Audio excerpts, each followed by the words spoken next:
Example 2. Comparing measures of inscribed angles. Find the measure of angle ACB. Hold on, let's see. Where is ACB? Okay, find the measure of angle ACB, the measure of angle ADB, ADB, and the measure of angle AEB, AEB. So make sure when they give you these specific directions that you're really looking to see which angles they're talking about. Now, we need to find 3 angles here. So notice in the shape, they give you 3 different angles piled on top of each other, which makes it really confusing.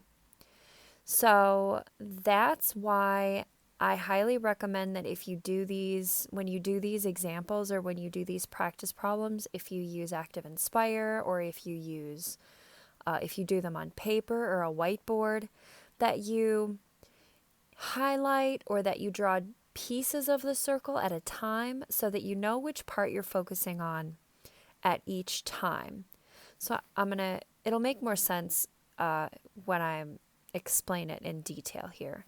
So let's look first at the measure of angle ACB. Measure of angle ACB is going to be this angle here. So notice that it's piled on top of the other 2 angles. So if I redraw my circle, and it's just a quick little sketch, and I'm going to redraw angle ACB all by itself. And I'm going to redraw the 60 degrees right here. And now I've taken that layer off of the other 2 angles, and it makes a lot more sense to me now that I've kind of separated that angle ACB off. And I know that I have that formula, angle equals half of the arc.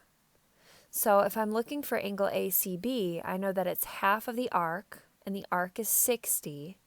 So the measure of angle ACB is going to be 30 degrees, right? So now let's do the same thing with the measure of angle ADB. So I'm going to go ahead and take that. That's going to be this layer here, ADB. So I'm going to redraw that circle.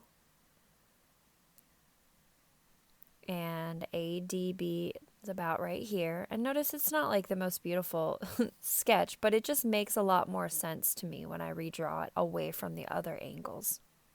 And notice that that arc is still 60 degrees. So if we're using that formula, angle equals half of the arc, our angle ADB is going to be half of 60, so that's also going to be 30.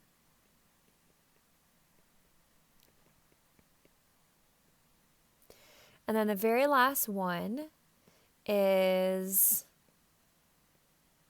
the measure of angle AEB. AEB. So I'm going to once again redraw that circle and that angle all by itself. AEB. But it still has that 60 degrees out there. See how they're all sharing the 60 degrees? So that's an interesting observation to make. And our formula angle equals half of the arc still holds, so the angle AEB is half of 60, which is 30.